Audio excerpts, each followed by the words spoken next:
ආයුබෝවන්. අදත් වෙනද වගේම අපි එකතු වෙලා ඉන්නේ ෆැමිලි ડોක්ටර් වැඩසටහන සමගින්. දැන් මේ දවස්වල ලෝකෙත් ලංකාවෙත් අපිට ප්‍රබලම ප්‍රශ්න වෙලා තියෙන්නේ කොවිඩ්. කොවිඩ් තුන්වෙනි රැල්ල දක්වා ඇවිල්ලා තියෙනවා. ඉතින් මේ කොවිඩ් රැල්ල, ඒ කියන්නේ කොවිඩ් කියන්නේ බෝ වන රෝගයක්. නමුත් බෝ වන රෝග නිසා අපේ බෝ නොවන රෝග පිළිබඳ තියෙන උනන්දුව යම් තාක් දුරට අඩු වෙලා තියෙනවා. විශේෂයෙන්ම පිළිකා පිළිබඳ. පිළිකා සහ පිළිකා කාරක පිළිබඳ. ඉතින් මේ ගැන අපි අද විශේෂයෙන් කතා කරන්න හිතුණා.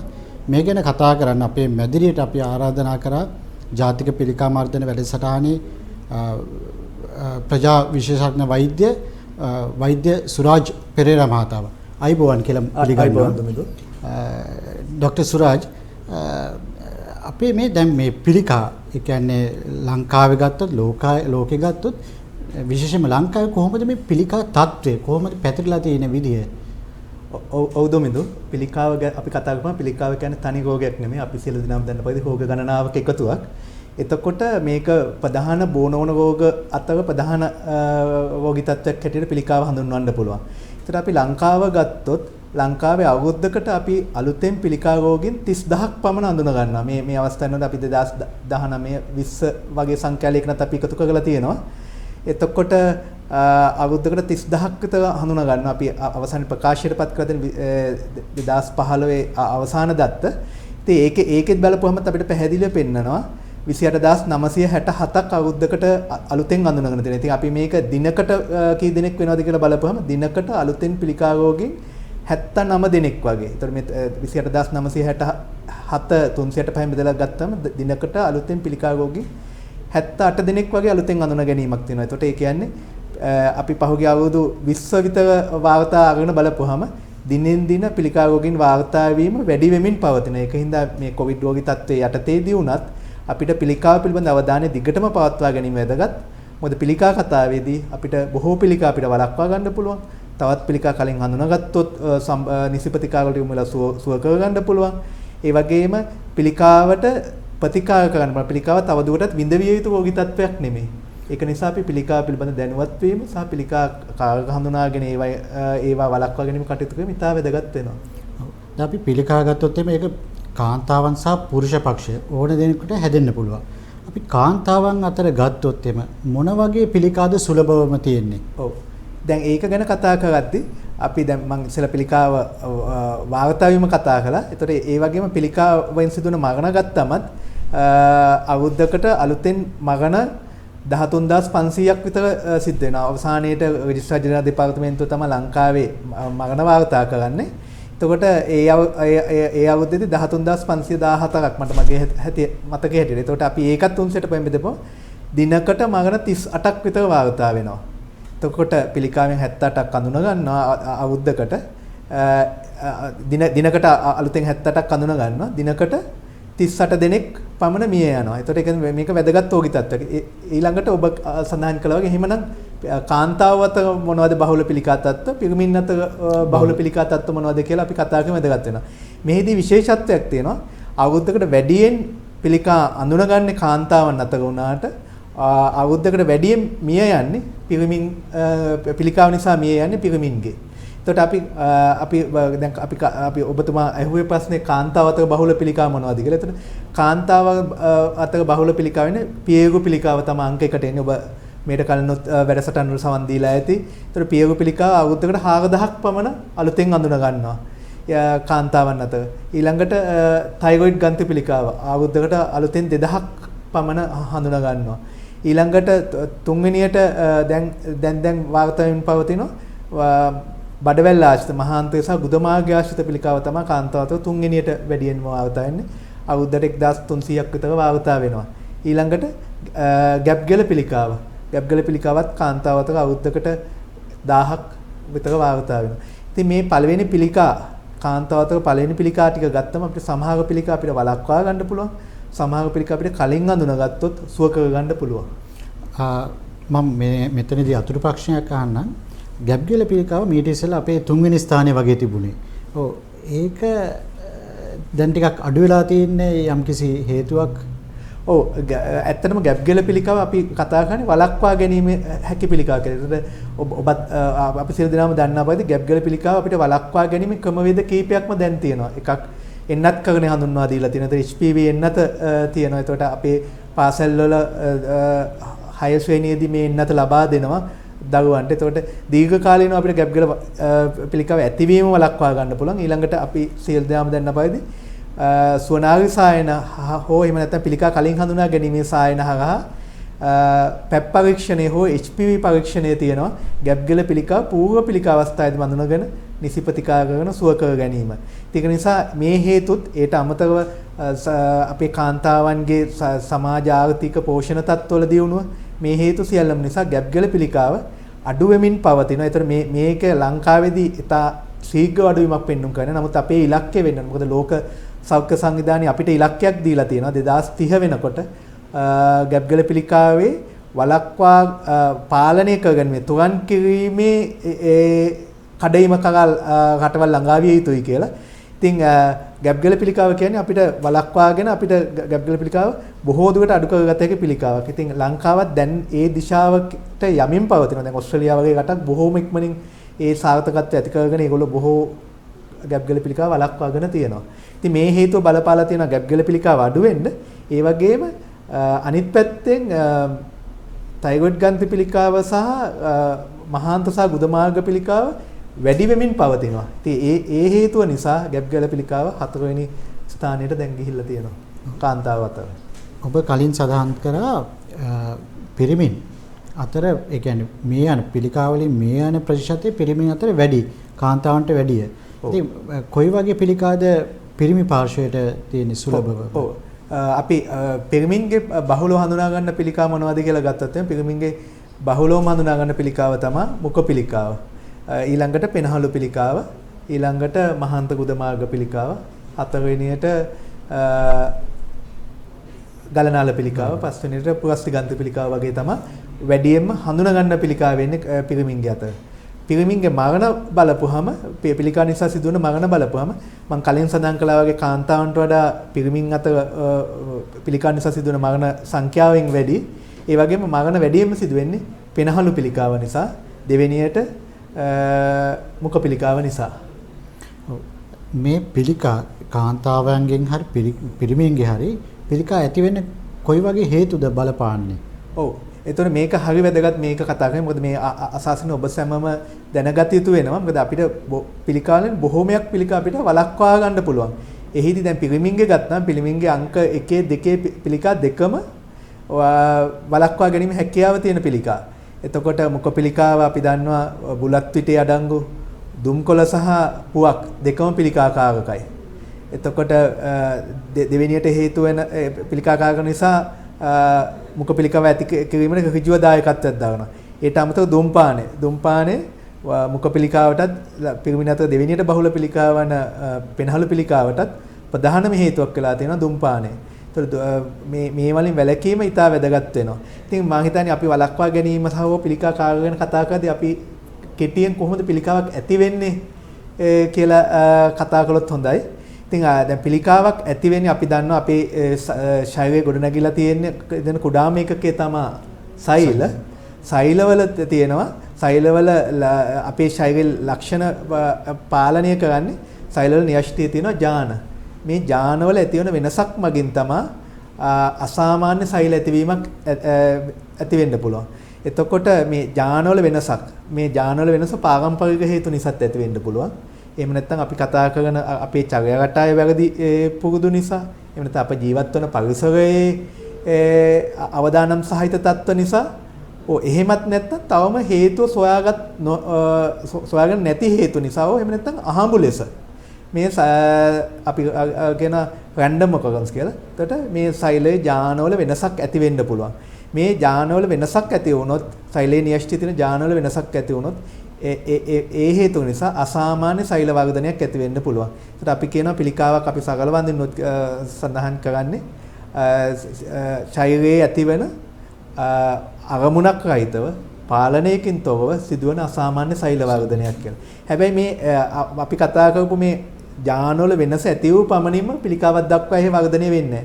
අපේ ඇඟේ ප්‍රතිශක්ති කරන හැකියාව තියෙනවා. මේ අසාමාන්‍ය සෛලයක් ඇති වුණොත් ඒ සෛල විනාශ කිරීමේ හැකියාව ශරීරයටම තියෙනවා. ඉතින් බොහෝ අවස්ථාවලදී මේ අසාමාන්‍ය සෛල විනාශ කිරීමේ හැකියාව සෛල භක්ෂණය හෝ වෙනත් ප්‍රතිශක්ති කරන ක්‍රියාවලියක් නිසා මේම සෛල විනාශ වීමේ හැකියාව එම අසාමාන්‍ය සෛල විනාශ කිරීමේ හැකියාව තියෙනවා. නමුත් සමහර මොහොතකදී එම ආරක්ෂණ ක්‍රියාවලින් මිදී ගිය සෛලයක් නැවත නැවත ගුණාකාරය වෙලා නැවත නැවත තවත් ඥාන විකරණ වලට ලක් වෙලා පිළිකාවක් දක්වා වර්ධනය වෙන්න පුළුවන්. ඉතින් අපි පිළිකා වළක්වා ගැනීම ගැන කතා කරද්දී ඉතා වැදගත් වෙනවා මේ සෛලයේ න්‍යෂ්ටියේ ඥානවල වෙනස ඇති කරන්න දැනට හඳුනාගෙන තියෙන පිළිකා කාරක ගැන දැනුවත් වීම ඉතා වැදගත් වෙනවා. මොකද අපිට සියලුම පිළිකා වළක්වා ගන්න බැරි වෙයි. නමුත් අපිට වළක්වා ගත හැකි පිළිකා වළක්වා ගන්න අපිට මේ පිළිකා කාරක පිළිබඳ අවබෝධය ඉතා වැදගත් වෙනවා. ඊළඟට අපි මතක තියාගන්න අනෙක් කරුණක් තමයි පිළිකාව තනි හේතුවක් නිසා ඇති නොවෙන්න පුළුවන්. මොකද පිළිකාව අපි කියනවා බහුවිධ හේතු නිසා ඇති වෙන රෝගී තත්ත්වයක. අත මල්ටිපල් රිස්ක් ෆැක්ටර්ස් ඉන්න. ඒක සමහරකට අපේ ජීවිතයේ අත්දැකීම් ඇති අපේ පරිසරයේ අපේ පවුලේ අපේ සමාජ ජීවත් වෙන සමහර අපි දකින අහිතක ක්‍රියාකාරකම් එක්ක චර්යාකට දුම්පානය වෙන්න පුළුවන්, බුලත් වෙන්න පුළුවන්. භාවිතා කරන සමහර අය අවුරුදු කාලයක් තිස්සේ පාවිච්චි කරත් ඒගොල්ලන්ට එහෙම රෝගී තත්ත්වයක් ඇති වෙලා නැහැ. ඒකෙන් අදහස් වෙන්නේ ඒ වලින් අහිතක තත්ත්ව ඇති වෙන්නේ නැහැ කියලා. ඔහුගේ වෙනත් ආරක්ෂක ක්‍රියාවලියක් ක්‍රියාත්මක වෙන්න ඇති. ඒක නිසා අර බහුවිධ හේතු බලපෑම නිසා අපි ඊටා වැදගත් වෙනවා මේ අපි හඳුනාගෙන ඇති පිළිකාකාරක වලින් වැළැක්වීමට කටයුතු කිරීම. ඔබ දැන් සඳහන් කරා පිළිකා කාරක කියලා.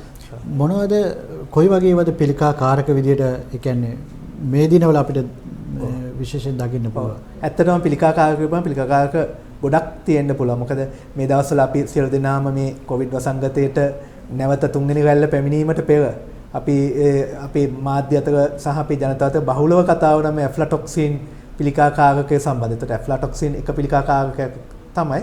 ඉතින් පිළිකා කාරක බොහෝමයක් අපේ පරිසරයේ සහ අපේ චර්යාගත හෝ අපි ගන්න ආහාර හරහා අපිට බලපෑම් ඇති කරන්න පුළුවන්. ඒතකොට මේ පිළිකා කාරක සමහර ඒවා නිශ්චිතවම පිළිකා කාරකයි කියලා නම් කරලා තියෙනවා. ඉතින් මේ ලෝකයේ මේ පිළිකා කාරක නම් කිරීමේ නිසි බලධාරීත්වයේ තියෙන ලෝක සෞඛ්‍ය සංවිධානයේ අන්තර්ජාතික පිළිකා පිළිබඳ පර්යේෂණ ආයතනය. අපි ඉංග්‍රීසියෙන් කියනවා International Agency for Research on Cancer. අයක් කියලා කියනවා. ඒතකොට මේක ෆ්‍රාන්සියේ ලියෝන් නුවර මූලස්ථානයේ පිටියට ඒක ලෝකයේ තියෙන සියලුම පිළිකා පිළිබඳ පර්යේෂණ කරන විශ්වවිද්‍යාල පර්යේෂණ ආයතන පිළිකා පිළිබඳව හසල දැනුමක් ඇති සියලු බුද්ධිමතුන් එකතු වෙලා එකතු කරලා ඒ සම්බන්ධීකරණ කරන ආයතනයේ ලෝක පිළිකා පිළිබඳ අන්තර්ජාතික පිළිකා පිළිබඳ අන්තර්ජාතික පර්යේෂණ ආයතනේ ඒ මගින් ප්‍රකාශයට පත් කරන ස්ථිර වශයෙන්ම පිළිකා කාරක හැටියට නම් කරපු ලයිස්තු සහ දැනට සැක සහිත දැනට පිළිකා කාරකයි විය හැකි හැටියට සැක සහිත නමුත් 100%ක්ම ස්ථිර කර නැති ඒ පිළිබඳ ලැයිස්තුව.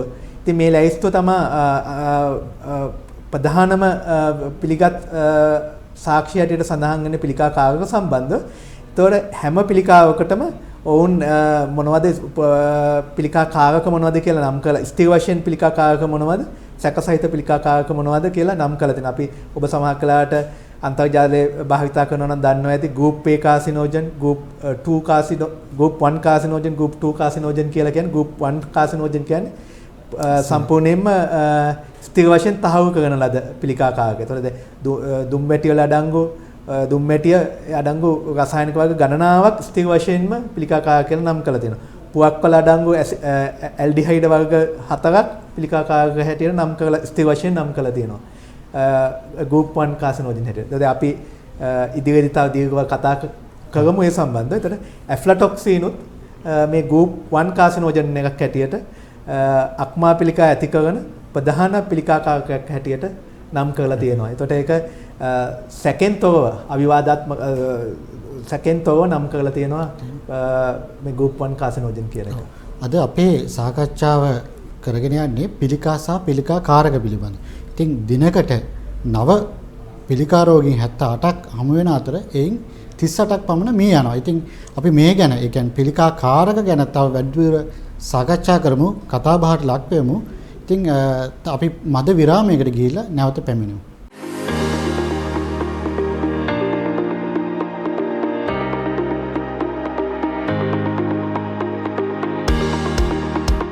නැවතත් ඔබ රැඳී සිටින්නේ ෆැමිලි ડોක්ටර් වැඩසටහන සමග.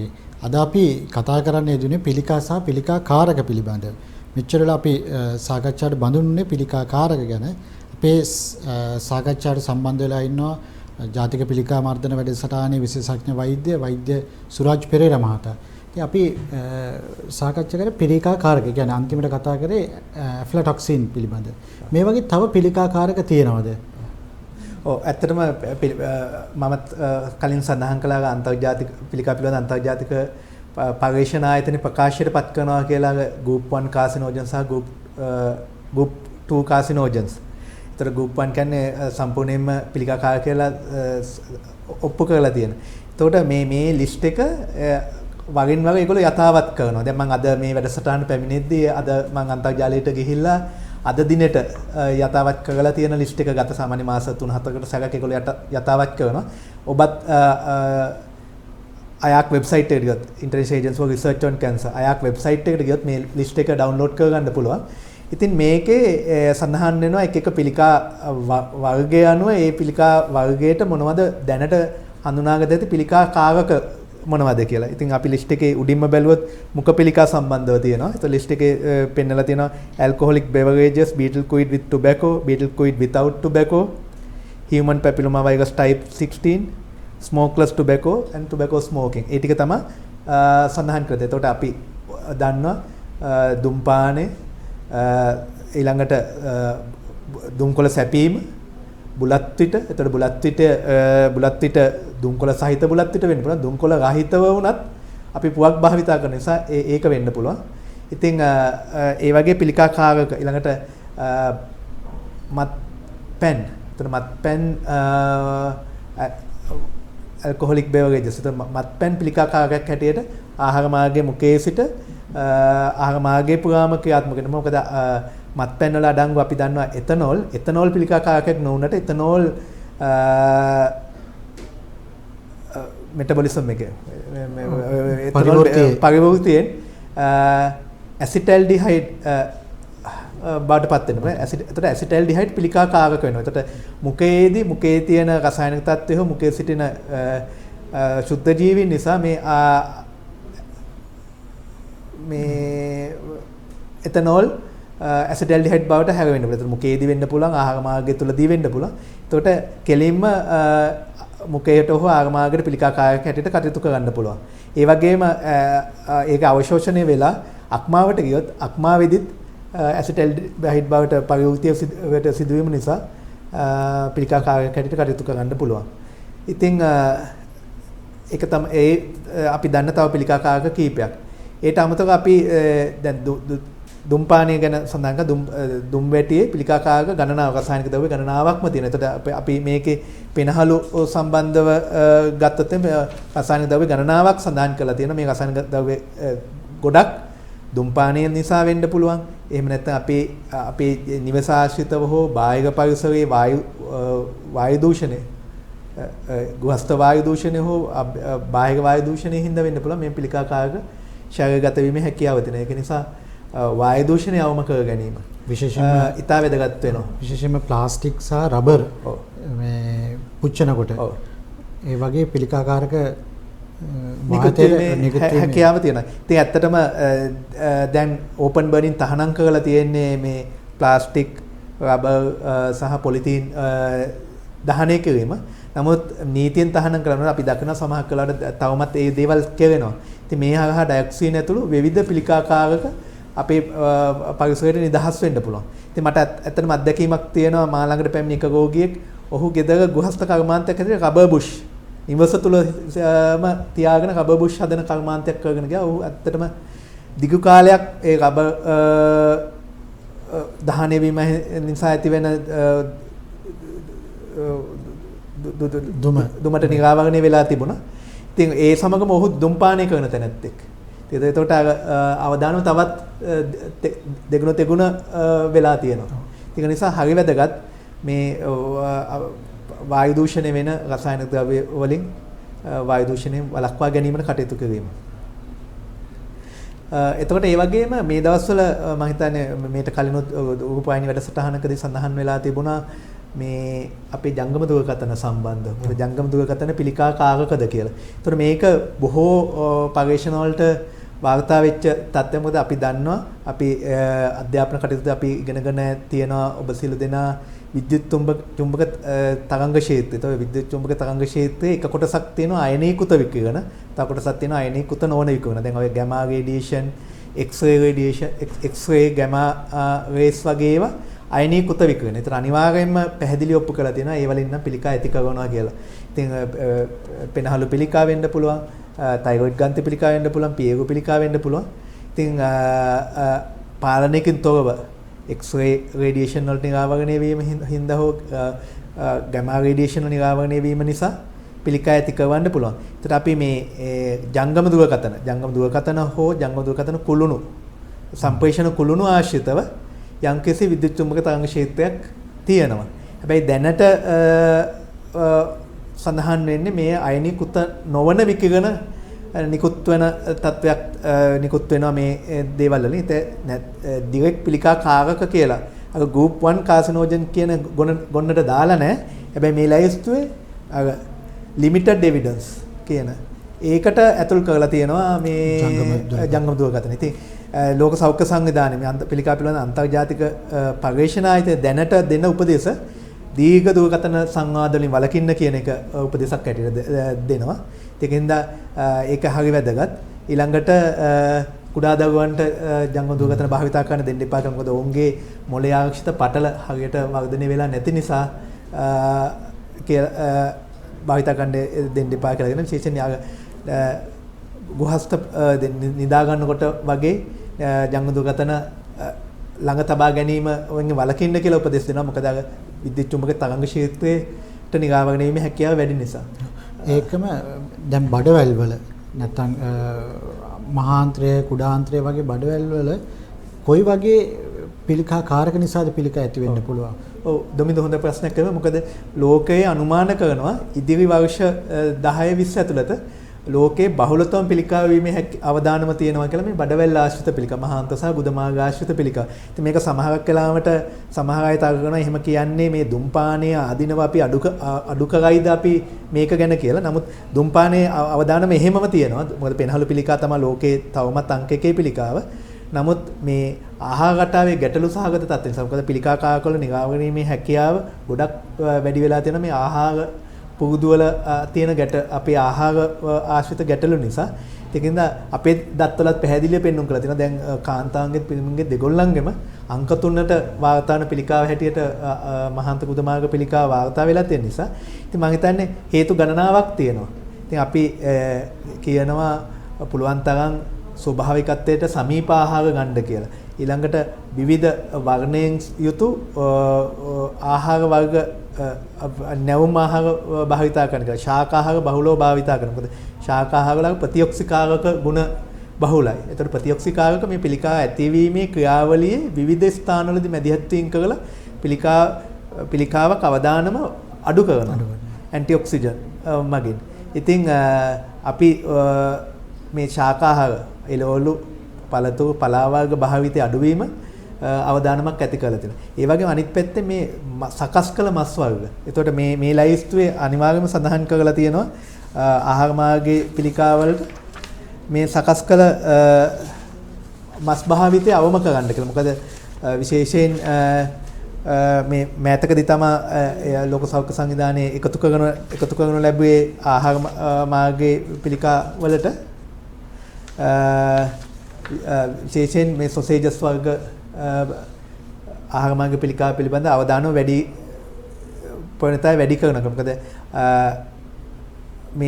මේ සොසේජස් භාවිතය නිසා ආහාර ජීර්ණයේදී නයිට්‍රෝසැමීන කියන සංඝටකයේ ආහාර මාර්ගයේ ඇති වෙන්න පුළුවන්. එතකොට මේ නයිට්‍රෝසැමීන වගින් නයිට්‍රයිට ඇති වෙන්න පුළුවන්. මේ නයිට්‍රයිට පිළිකා කාරක හැටියට ආහාර මාර්ගයේ කටයුතු කරන නිසා. ඉතින් විශේෂයෙන් ඇමරිකාව වගේ රටවල් වල මේ සකස් කළ මස් භාවිතයේ බහුල නිසා ඔවුන් පැහැදිලිව පෙන්වුම් කරලා තියෙනවා. ඔවුන්ගේ මස් භාවිතයේ සකස් කළ මස් වර්ග සොසේජස් හැම් බේකන් වර්ග භාවිතය වැඩි වීමත් සමගම ආහාර මාර්ග පිළිකා වැඩි වීමින් පවතිනවා කියලා. ඉතින් ඒට අමතරව අපි කියනවා ලුණු, සීනි සහ තෙල්. ඉතින් අපි දන්නවා ඔබ මම හිතන්නේ මේට කලින් සෞඛ්‍ය වැඩසටහන් ගණනාවකටම සම්බන්ධ වෙලා තියෙන නිසා ඒවා අනිත් බෝන රෝග ඇති කරගන්න දියවැඩියාව, අධිගුතික පීඩනය, හෘදයාබාධ, ආඝාතය ඇති කරගන්න හේතු වෙනවා වගේම පිළිකා ඇති කරගන්නත් ඍජුව හෝ වක්‍රාකාරව හේතු වෙනවා. එතකොට සීනි මගින් ශරීරයේ obesity ස්ථූලතාවය ඇති කරනවා. එතකොට ස්ථූලතාවය පිළිකාවට අවදානම් රෝග තත්වයක් ඇති කරනවා. ඊළඟ ලුණු මගින් ආගමාගේ උද්දීපනය ඇති කරවන්න පුළුවන්. එතකොට වක්කාකාව විශේෂයෙන් ආමාශය පිළිකා ඇතුළු පිළිකා වැඩි කරන්න පුළුවන්. තෙල් මගිනුත් ඒ වගේ මයේ මොනවද ස්ථූලතාවයේ ඇති කිරීම තුළ පියගු පිළිකා, මහාන්තක උදමාර්ග පිළිකා සහ ගර්භාෂ්‍ය පිළිකා ඇති කිරීමේ අවදානම වැඩි කරනවා. ඒ කියන්නේ ඔබ කියන්නේ බෝ නොවන රෝග තියෙනවා නම් පිළිකා ඇතිවීමේ අවදානමක් තියෙන්න පුළුවන්. විශේෂයෙන්ම දියවැඩියාව ඒ වගේ රෝග තියෙන කෙනෙක්ට පිළිකා ඇතිවීමේ අවදානමක් තියෙන්න පුළුවන්. මොකද ඒවා ඇති කරන හේතු වෙන අහිතක ද්‍රව්‍ය සාධක වල බලපෑම පිළිකා වලටත් හේතුකාරක වෙන්න පුළුවන් නිසා. එතකොට දැන් අපි කතා කරා පිළිකා ඇතිවෙන හේතු. ඒ කියන්නේ පිළිකා කාරක. තව මොනවද පිළිකා ඇති වෙන්න හේතු තියෙන්න පුළුවන්? දැන් තව අපි ගන්න පුළුවන් දැන් අපි නිතර කතා වෙන දෙයක් තමයි මේ ඇස්බෙස්ටොස් සම්බන්ධව. මොකද ලෝකයේ පැහැදිලි ඔප්පු කරලා තියෙනවා ඇස්බෙස්ටොස් වර්ග විශේෂයෙන්ම බ්ලූ ඇස්බෙස්ටොස් කියන වර්ගයේ පිළිකාකාරකයි කියලා. ඒක නිසා දැන් අපේ සෙවිලි තහඩුවල සමහරකට ඇස්බෙස්ටොස් භාවිත වෙන්න පුළුවන්. ඉතින් අර ඊටා අහිතක පිළිකාකාරක බ්ලූ ඇස්බෙස්ටොස් වර්ගය නම් ඉවත් කරලායි තියෙන්නේ, තහනම් කරලායි තියෙන්නේ. නමුත් යම්කිසි සුළු හෝ අවදානමක් තියෙන්න පුළුවන්. ඒක නිසා තමයි කියන්නේ paludu වෙච්ච ඇස්බෙස්ටස් භාවිතා කරන්න එපා කියලා. ඉතින් ඒ වගේම මේ තව වැදගත් දෙයක් තමයි මේ ඇස්බෙස්ටස් වගේ දේවල් ආශ්‍රිත කර්මාන්තවල විශේෂ නිෂ්පාදනය වෙන්න පුළුවන්. එහෙම නැත්නම් වඩු කර්මාන්තයේ යෙදෙන මේසන් සහ වඩු කර්මාන්තයේ දෙන අය ඇස්බෙස්ටස් භාවිතා විශේෂයෙන් ඇස්බෙස්ටස් කැපීමේදී ඒ ආරක්ෂිත ශ්වසන උපකරණ භාවිතා කරනවා නම් ඉතා වැදගත් වෙනවා. මොකද ඔවුන් තමයි වැඩි අවධානමක් දාන්නේ මේ ඇස්බෙස්ටස් වල නිරාවරණය වීම. නැතුව ඇස්බෙස්ටස් නිවසක අපි පැහැදිලිව හොඳට මේන්ටේන් කරන හොඳට රැකගෙන තියෙන ඇස්බෙස්ටස් වහලයක් තියෙන නිවසක ඉඳීම එහෙම අවධානමක් ඇති කරවන්නේ නැහැ. මොකද හරි විදියට ඒක paludu නොවූ තත්ත්වය යටතේ භාවිතා කරනවා නම්. අවසාන වශයෙන් ගත්තොත් අපේ නරඹන්නන්ට මේ පිළිකාවෙන් වැළකීමට ඔබට දෙන්න පුළුවන් අවවාදය මොකද්ද? පණිවුඩේ. ඔව්.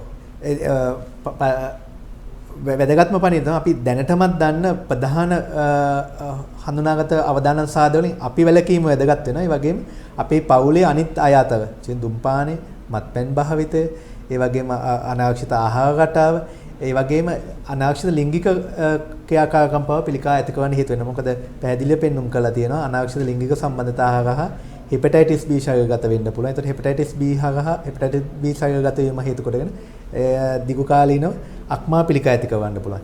ඒ වගේම අනාරක්ෂිත ලිංගික සම්බන්ධතා හරහා HPV වෛරසයේ ශරීරගත වීම නිසා කාන්තාවන්ගේ ගැබ්ගල පිළිකා වෙන්න පුළුවන්, යෝනි මාර්ගය ආශ්‍රිත පිළිකා වෙන්න පුළුවන්. එහෙම නැත්නම් මුඛ සංසර්ගයේ දෙනීමක් සිදු වෙනවා නම් ගසනිකාශ්‍රිත පිළිකා වෙන්න පුළුවන්. එහෙම නැත්නම් පිරමින්ගේ සමලිංගික සේවනයේ දෙන පිරමින් අතර නම් ගුදමාර්ග පිළිකා වෙන්න පුළුවන්. එහෙම නැත්නම් ශිෂ්ණයාශ්‍රිත පිළිකා වෙන්න පුළුවන්. ඒක නිසා මේ අනාරක්ෂිත ලිංගික සම්බන්ධතාවත් පිළිකා ඇති කරවන්න හේතු වෙනවා. ඒක නිසා ඒ වලින් වැළකී සිටීම ඉතා වැදගත් වෙනවා. හෝ ආරක්ෂිත උපක්‍රම අනුගමනය කිරීම වැදගත් වෙනවා. ඊළඟට අපේ ජීවත් වන පරිසරය සහ නිවස ආශ්‍රිත පරිසරයේ දූෂණෙන් තොර වාත දූෂණෙන් තොර පවත්වාගෙන වැදගත් වෙනවා. ඒ වගේම අප ආශ්‍රිත රැකියා විශේෂයෙන් රැකියා ආශ්‍රිත විවිධ අවදානම් තත්ත්ව තියෙන්න පුළුවන්. දැන් සම්භාහන කර්මාන්තේ වෙන්න පුළුවන්. සම්භාහන ඒ රබර් එක වෙන්න පුළුවන්. දිගු කාලයක් ශරීරගත වීම නිසා නාස්කෝරිය ආශ්‍රිත පිළිකා ඇති කරන්න පුළුවන්. ඒට අමතරව මේ අපේ වඩු කර්මාන්තයේදී වුණත් වඩු කර්මාන්තයේන ලී කුඩු පවා දිගු කාලයක් ශරීරගත වීම හේතු කොටගෙන නාස්කෝරිය ආශ්‍රිත පිළිකා ඇති වෙන්න පුළුවන් කියලා වුඩ් ඩස්ට් එක. ඉතින් අපි සාමාන්‍ය වුඩ් ඩස්ට් එක කියන්නේ අහිංසක දෙයක් හැටියට අපිට සාමාන්‍යයෙන් හිතෙන්නේ. ඉතින් වුඩ් ඩස්ට් එක පවා පිළිකා ඇති කරන්න හේතු වෙන්න පුළුවන්. ඒකෙන්ද හැම වෙලෙම රැකියාව ආශ්‍රිත අවදානමක් තියෙනවනේ ඒ ආරක්ෂිත උපකරණ භාවිතා කිරීම වැදගත් වෙනවා. ඔව්. අද ෆැමිලි ડોක්ටර් වැඩසටහනෙන් අපි සාකච්ඡා කරන්න යෙදුනේ පිළිකා සහ පිළිකා කාරක පිළිබඳ. ඉතින් ඊටාම වැදගත් හරවත් අපිට කරුණු ගොඩක් ගෙන හැර දැක්වුවා ජාතික පිළිකා මර්දන වැඩසටහනේ ප්‍රජා විශේෂඥ වෛද්‍ය සුරාජ් පෙරේරා මහතා. ඉතින් අපි බෙහෙවිත්ම ස්තුතිවන්ත වෙනවා අපේ වැඩසටහනට පැමිණිලා අපේ නරඹන්නන්ට ඊටමත් වැදගත් කරුණු ගෙන හැර දැක්වීම පිළිබඳව. ඉතින් මේ වගේ නැවතත් හරවත් වැඩසටහනකින් හමු වෙමු. එතෙක් ඔබ සැමට අයබෝවන්.